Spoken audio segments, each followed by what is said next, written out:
Ako si Rodolfo de Arena, operator ng DTF machine dito sa Transfer It LCC Legazpi.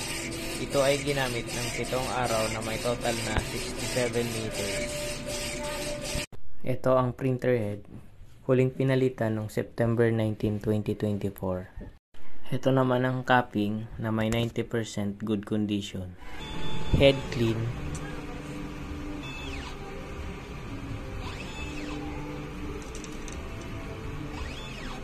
Punasan ang wiper pagkatapos mag-head clean. Nozzle test.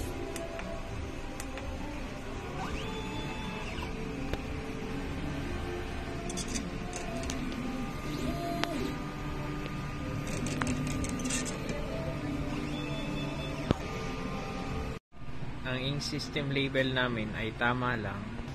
Ang damper ay pinalitan noong September 19, 2024. Ang waste tank ay nilinis noong isang araw. Ito ang ABR. At ito naman ang ground wire.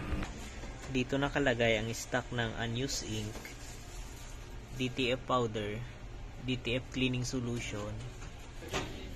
Dito naman nakalagay ang stock ng DTF film. Dito naman nakalagay ang stock ng used ink, used powder.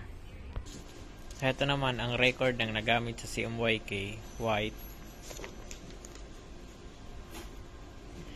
black, yellow, cyan, magenta, DTF powder, DTF film. Ito naman po ang DTF output monitoring. Ito naman po ang daily checklist. Yun lang po. Thank you.